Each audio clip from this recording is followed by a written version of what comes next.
Welcome to Behind the Recipe. I'm your host, Christina Hitchcock. Join me every week as we dive into the joys of cooking, explore kitchen tips and tricks, and of course, share delicious recipes that will inspire your next meal. So, whether you're a seasoned cook or just learning your way around the stove, there's something here for everyone. Today, we're talking with Brooke Burks from The Buttered Home all about Southern cooking, and I am so excited for this. So, welcome to the show, Brooke. Thank you for having me. Before we get started, why don't you tell everyone a little bit about yourself? Sure. I am Brooke Burks. I am the head recipe creator, writer, tech person, and dishwasher at the Buttered Home. So, Oh, in I know other that role words, all too well. it's pretty much just me. My husband helps me out a lot, but I have been in the kitchen cooking as long as I can remember. So I have a love for the kitchen and what it means as being the heart of the home. And a very good friend of mine talked me into starting a food blog about 7 years ago. Actually, she tried before then, and I was like, nobody cares what I have to say. And then as my children got older, I started to kind of think, well, maybe I should do this so I could kind of have something of my own and pour myself into something that I loved. So here we are. Story. I think that resonates with a lot of us who have started food blogs because it just I know with me too, it just started as a hobby and just kind of went from there. I had no idea where it could go. I didn't even know you can make a business out of it when I started it. Me either. Me either. Nor did I know all that I would have to learn. Seriously. Every single day, it's a learning experience. Hmm. I The only Hmm. thing constant in this industry is change. So as soon as you learn something, it's guaranteed to totally change. That's exactly right. Yeah. And you have to be willing to kind of roll with it. Yep. Yep. I tell my interns, I tell my son who's in college, I'm like, you just have to be ready to pivot in life. At any given moment, you just got to pivot. You can't be afraid. That's right. That's right. Be willing. Yes, be willing. So I'm very excited to talk all about Southern cooking. We've spoken before, and I told you even before we got on today that I always say I was born on the wrong side of the Mason-Dixon line. I always wished I was Southern. I am as Northern as you get, Ah, but I wish. that's okay. That's okay. I told you, just come on down.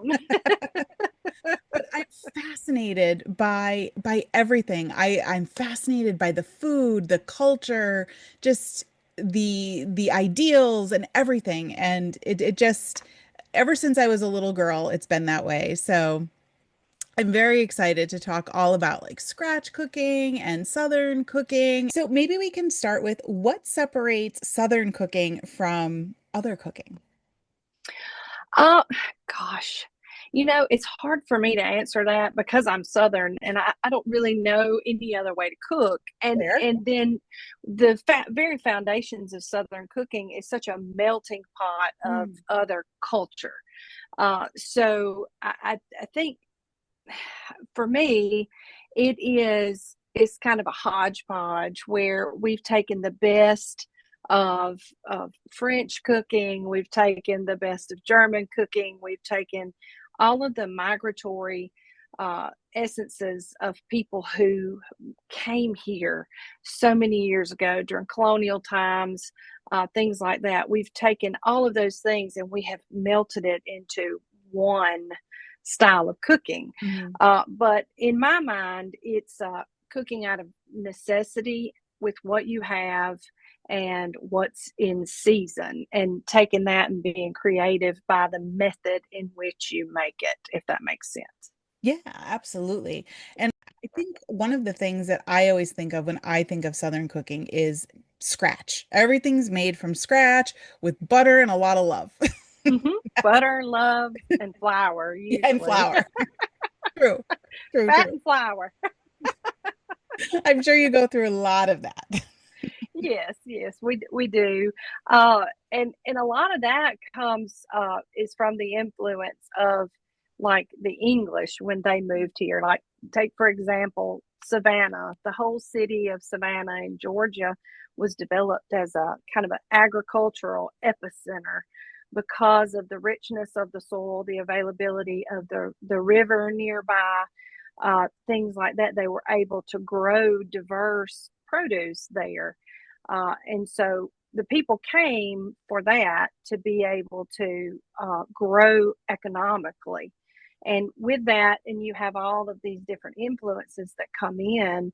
And then, gosh, it's hard to talk about Southern cooking without bringing in that West African influence, the soul food. That's where the Right. soul food of Southern cooking comes from a very shameful and sad part of history, but that is one of the most beautiful things that it left the Southwest with was that style of cooking, that West African style of cooking. Yeah, and there's so much flavor, I feel like and maybe it's because it's not the types of food I'm used to eating regularly that when I do get into the South and I eat true Southern food, I'm just blown away by the flavors. There's you won't find too many bland dishes down No, here. We like our seasonings. and absolutely there is nothing wrong with that. I do too. No. But the real seasoning and the real secret, I think, to a lot of Southern cooking, I made a joke about fat and flour, is bacon grease. Mm, So, if you can oftentimes use butter and bacon grease, you can just about make anything taste, just to the next level. right, right. Yeah, bacon fat definitely adds a whole different hmm dimension. It For sure. does. And It that's one of those does. things I'm always saving. I just made bacon last night for BLTs and I'm like, oh, I'm saving that bacon fat That's right. That's for right. cooking No later. kitchen is complete without a little jar of it My tucked my away in a grandmother cool always cabinet. my grandmother always kept it in a coffee can. There was like that metal hmm coffee can under the sink. That was where she kept her bacon fat. That's right. That was smart in a cool place. Yeah.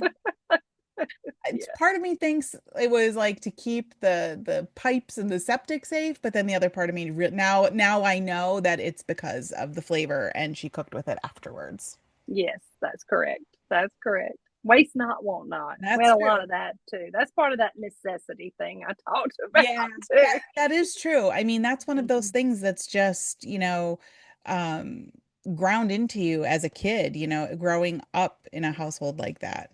hmm Yeah. It is. It is. So what are But some of your favorite things to cook?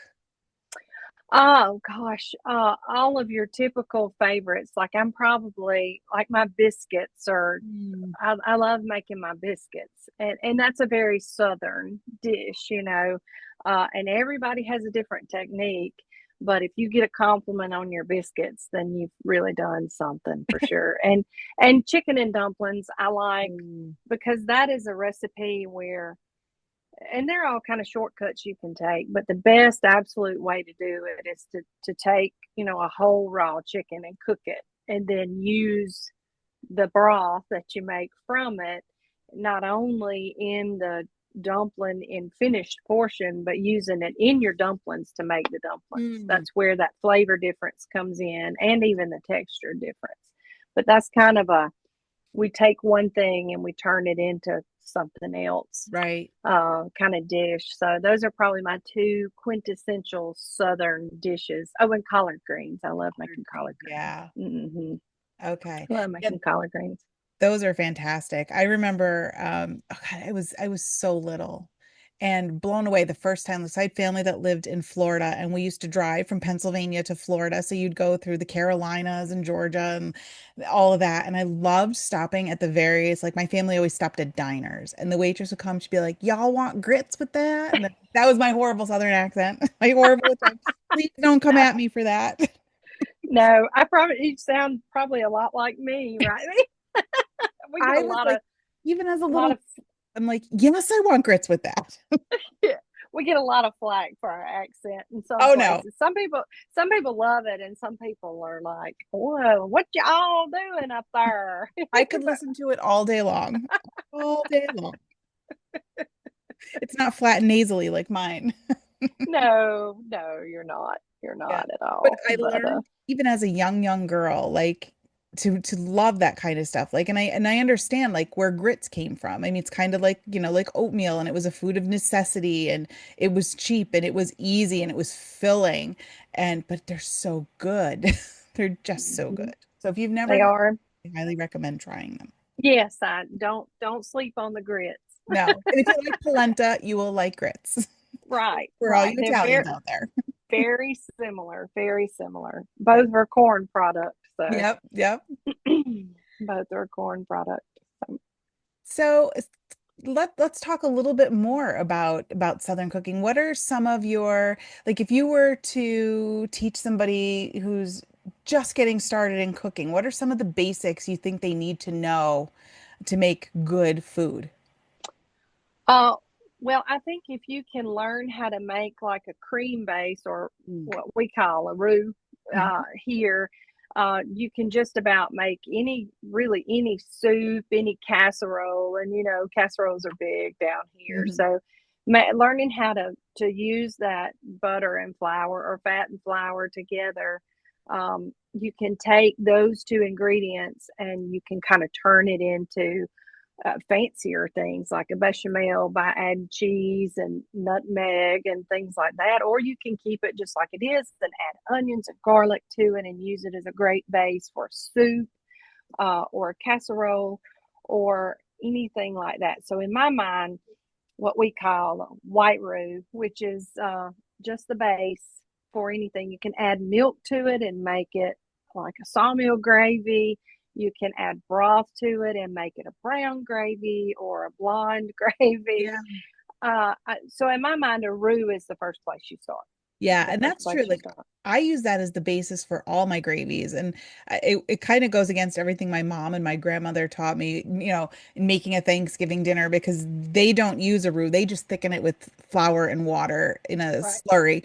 And Hmm. but I'm like, nope, I've done the roux for as long as I can remember, and I just think it makes such a nice, silky, smooth gravy. I love it. And the longer you let it sit and let that butter brown, oh, the flavor and the color is beautiful. It's It magic. is.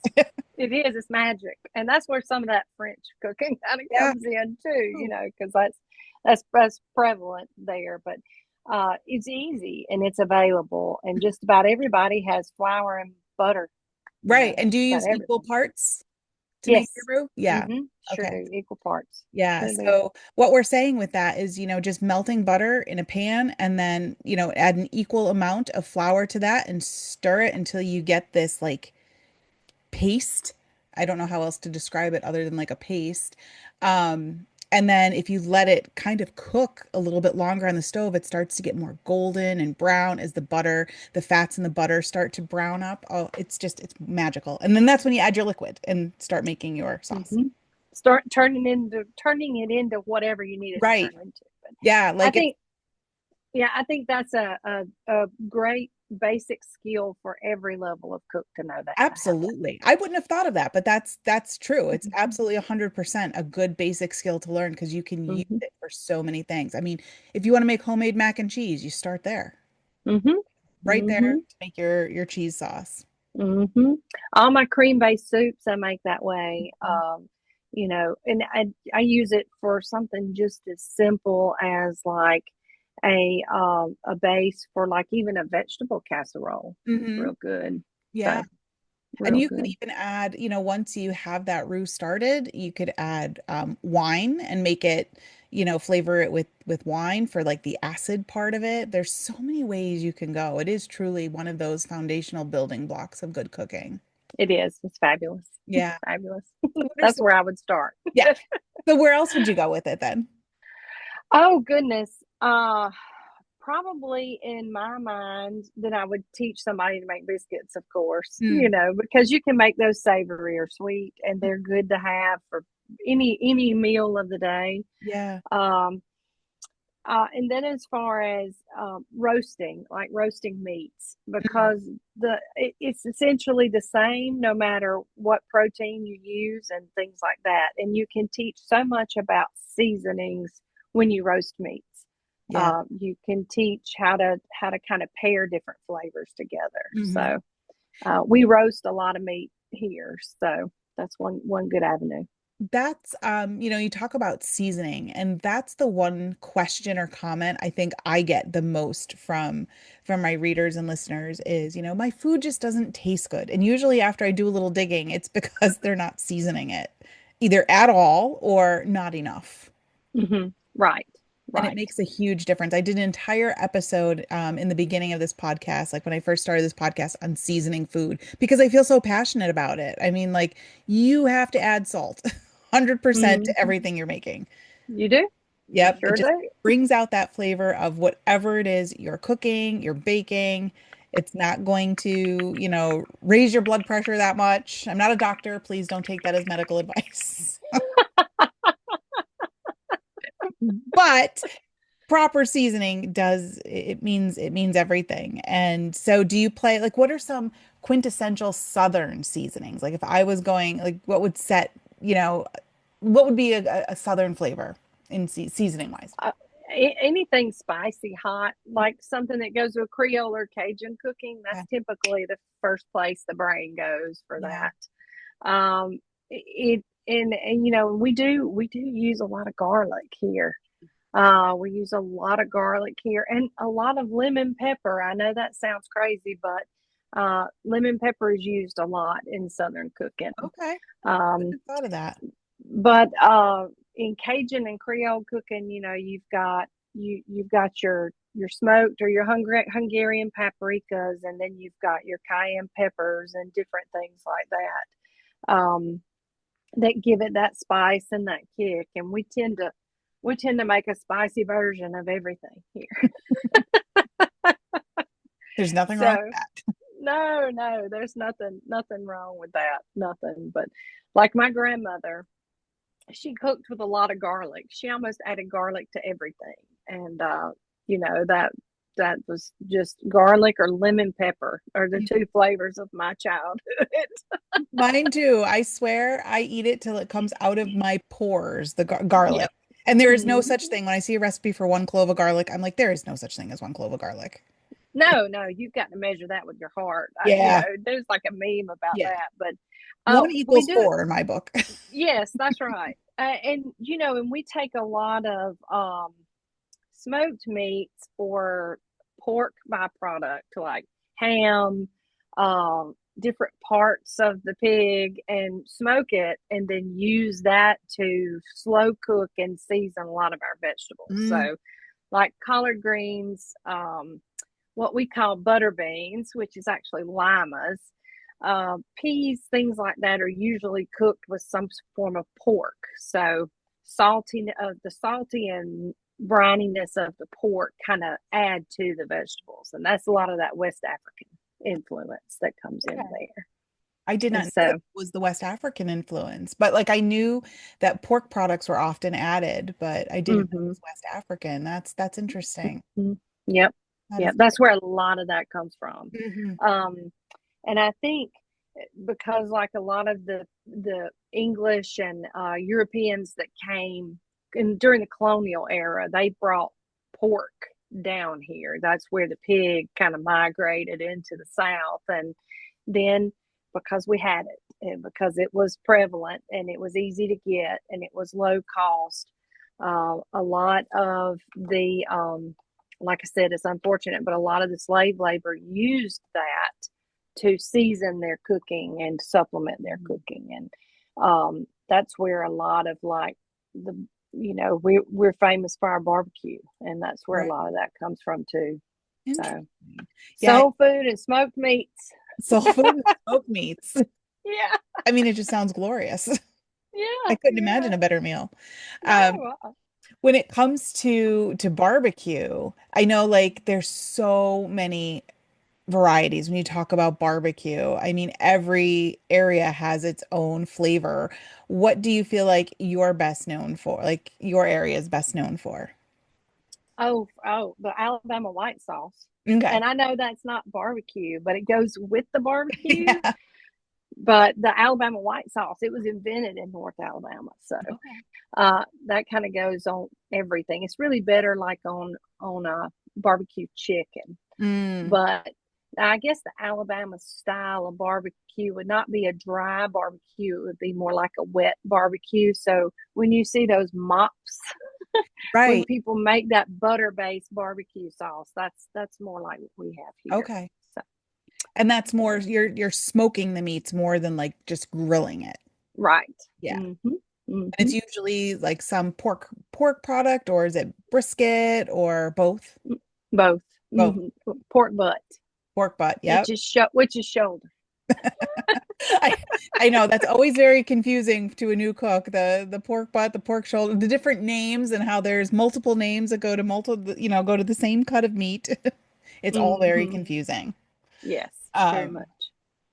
yeah, there's nothing like my brother is very big in smoking meats. He's very good at it and he really enjoys doing that. But there is nothing like perfectly smoked meat in my opinion. I agree. I agree.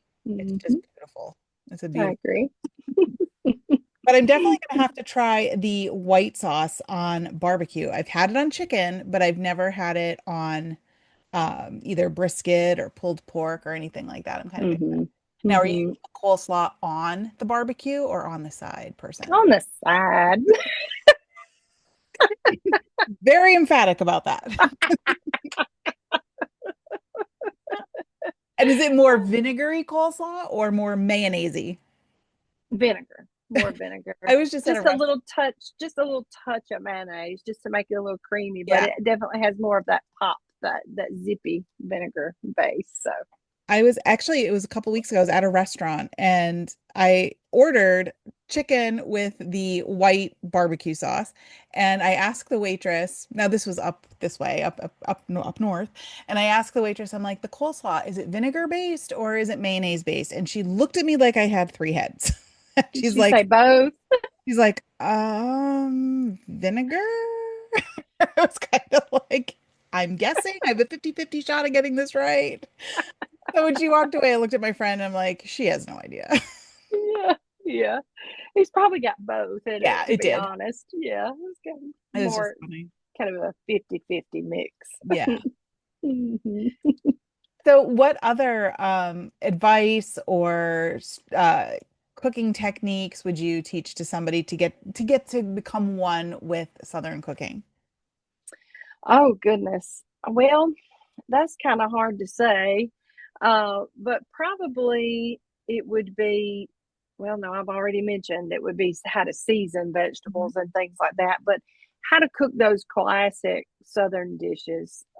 The art of the Southern casserole, perhaps, maybe Ooh, that's let's talk probably the about next. that.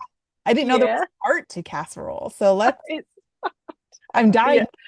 I was joking. I was joking.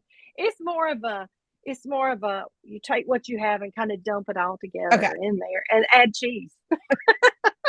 Of course, there's casserole isn't a casserole without cheese. I think that's the C part of Right. casserole. Right. But you do have to not be afraid to kind of mix things. So we have one and I have a recipe for this on my site that I want you to try. I don't know if Yeah. you've ever had it before, but it's called pineapple cheese casserole.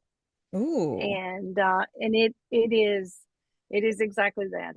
It's diced pineapple, chunk pineapple, and that's covered in sugar and flour, and then As all good casseroles are. cheese and melted butter and Ritz crackers. Oh, So it's that a salty and sweet. So the Southern casserole is can be a hybrid of different things. It can be salty, it can be sweet. You know, oh, you just have to learn it, not be afraid to kind of combine things. okay. And we'll So, put a link to that recipe that's on your site. We'll put it in the sure. show notes so you can grab that if you want to try an authentic Southern casserole. That seems like a great place to start. Yeah, it is. And people are going to go, "Mm, This can't possibly work, but it yeah, somehow it does, I'm sure. it does. And it's perfection. It's so good together. It's perfect. So good. Yeah, I was at this sounds very weird. I was at a funeral dinner once and someone made a pineapple casserole. It was at a church, so the church ladies all bring something at like a potluck and somebody made a pineapple casserole. And in true form to myself, I walk around and ask for everybody's recipes. And that was one of the recipes I got, but it's different than I think the one you're describing. It Hmm. wasn't cheesy, and I don't believe there were Ritz crackers involved. Well, if it's Southern, it's got Ritz crackers on it. We use that for a topping a lot. Well, So, yeah, I mean, they're delicious. One of the Ritz recipes, crackers and butter. Yeah. yeah, to make them even better. Yeah. So, things like that. It, uh, we take seasonal vegetables and we turn it in like squash casserole. That's Mhm. very Southern and very easy to do. And you can kind of change up your flavor profiles with that. Most everybody uses canned soups, but there are recipes out there that teach you how to use all those other cooking components like a roux or things like that. And that's really what I do is I kind of teach people how to do something without all the super processed ingredients Yeah. because there are a lot of super processed ingredients in Yeah. Southern cooking. So we kind of focus on fresh or scratch made things like Right. that. So, And I think it's funny you bring that up because like so many of my grandmother's recipes, they didn't start out using processed ingredients, right? Because they used what they had and what they could mhm, get or grow or whatever. And then, the 70s came and the 80s came and along comes Campbell's soup and cream of chicken soup becomes the basis for like I think most casseroles under the sun. So things start to evolve and modernize. And it's funny because I look back on some of those recipes and I'm like, I know my great grandmother didn't make her Norwegian meatballs with a canned soup. I know she didn't. They didn't have for it. a fact. Yeah, for a fact. They didn't have that in the early 1900s, I don't think. Mhm, But mhm. we've just modernized these things. And I love that you have some ways of going back to the way to make it better. And can we talk a little bit about that? Maybe building in some healthier or more wholesome swaps, I guess is a better word than healthier.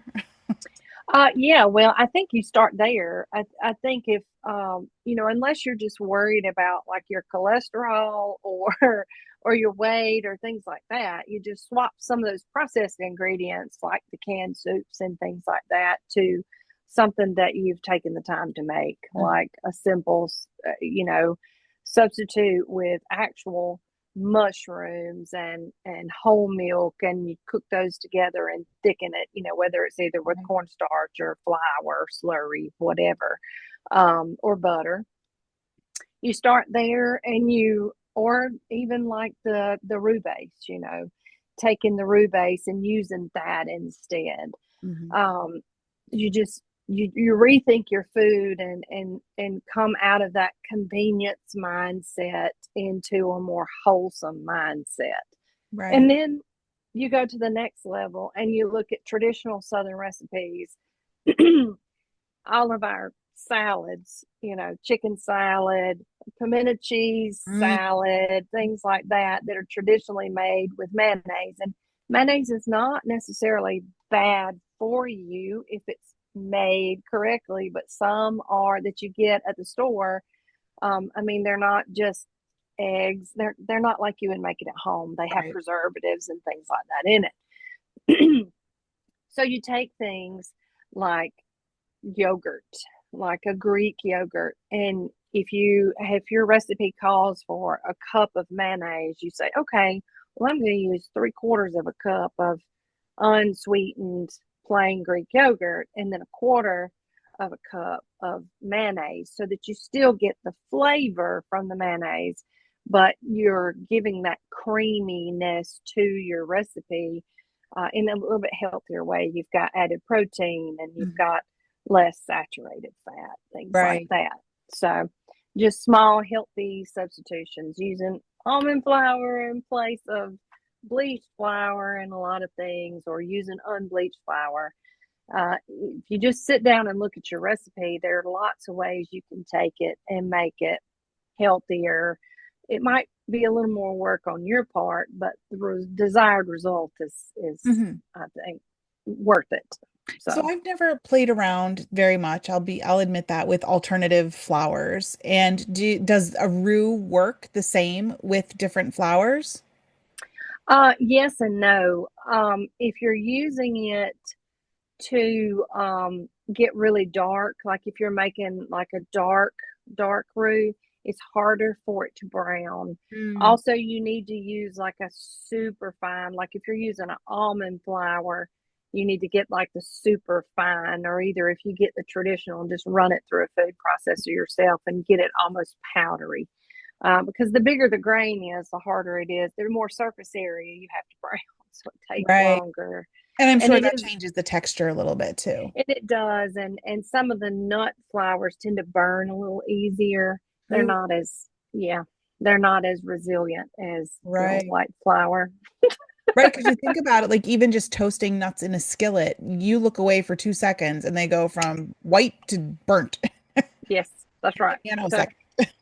same principle there. Yeah. So, if you use those alternative flours, you just need to make sure that you're concentrating only on the thing that you're doing. Don't leave it, you know, Don't stay walk with away. it. Yeah, stay with it. It's good to know. I mean, or how about like alternative butters? Have you played around with that at all in Southern cooking? Does that translate well? I have not.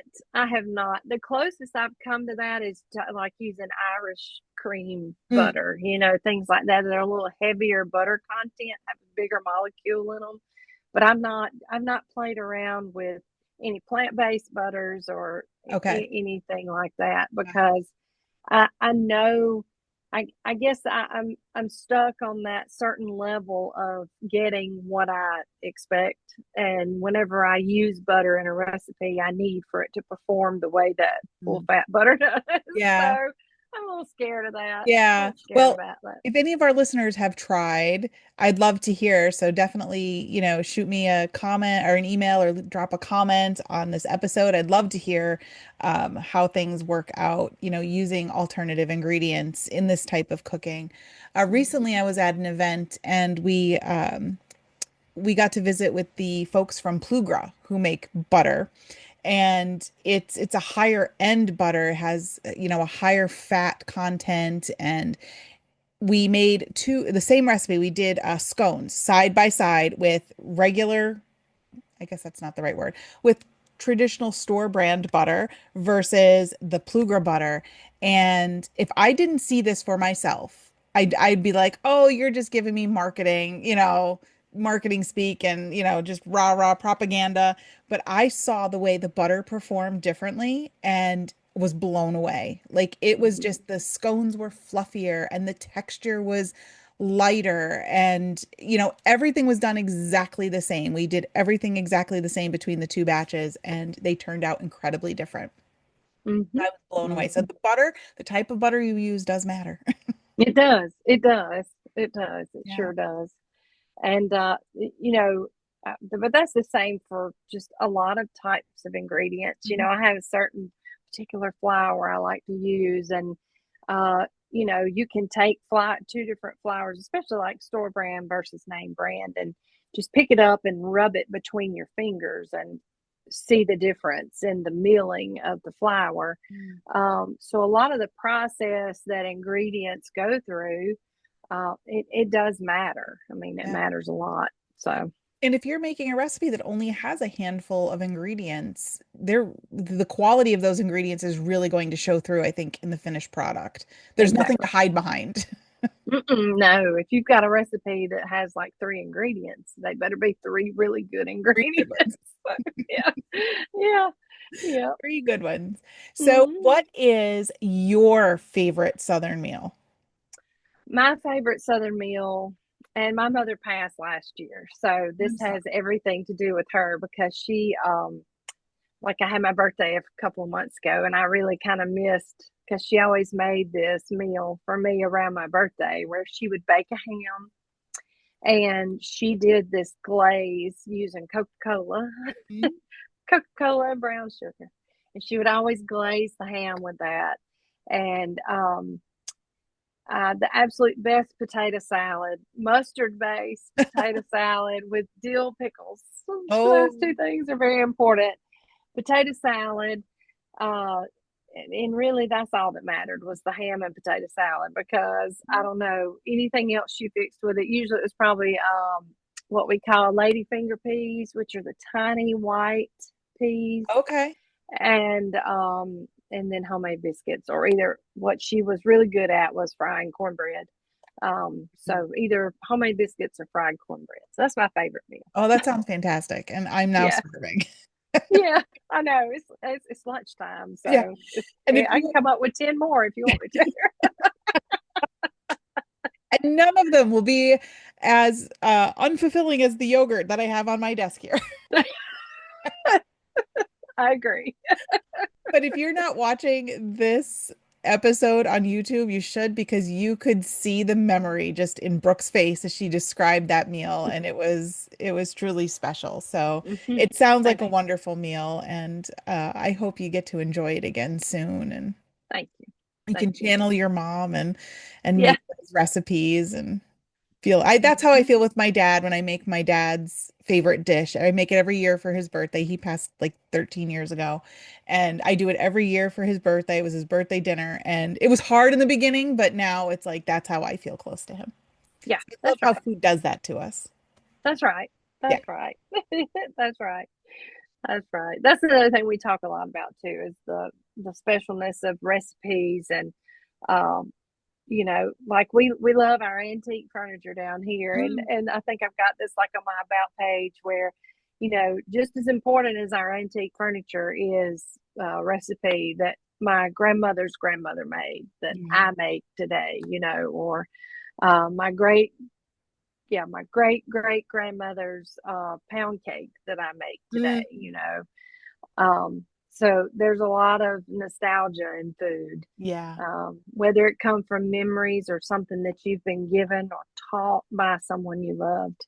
Uh, and I think that's the same in any culture, Yes. but we have that a lot here. If you go to second Sunday lunch at church, you just about ask, whose recipe is this and who taught it to you, and they can tell you somebody way down the line, like four generations removed, where that recipe came from.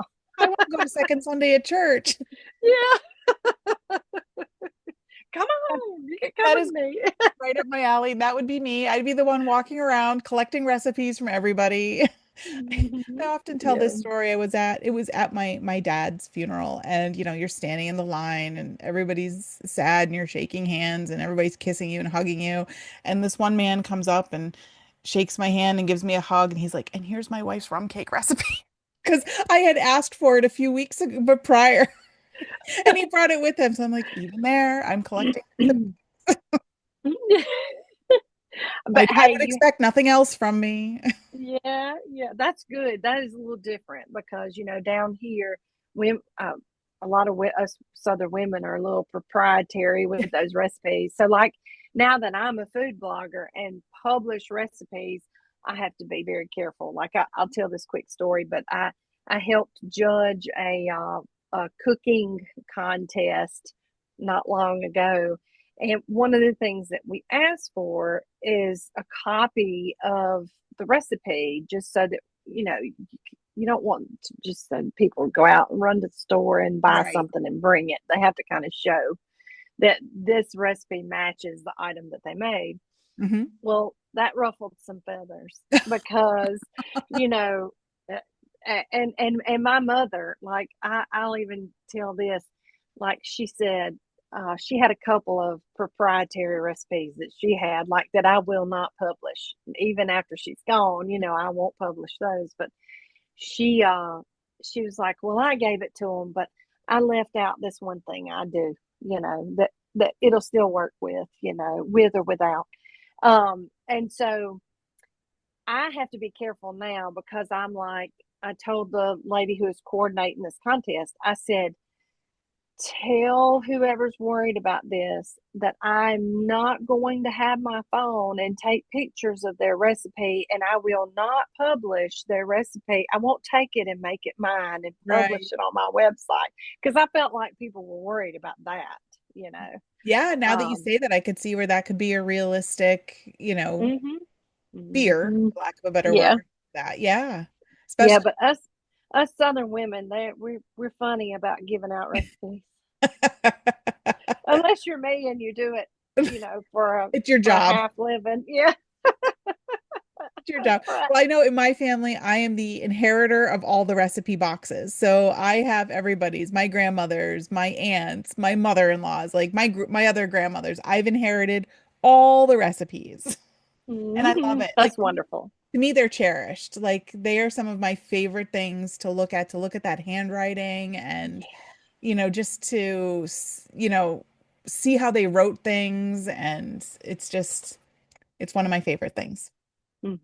I think it's wonderful too. There's nothing better than a handwritten recipe. No. And I hope we don't get away from that as technology takes over and as we evolve. I hope that is still something we keep. Like I hope my son or his wife or whoever he ends up with enjoys the recipes that I have. And That's right. That's right. That's right. Because one day all they'll have is that and the memory of yeah. how that particular food made them feel.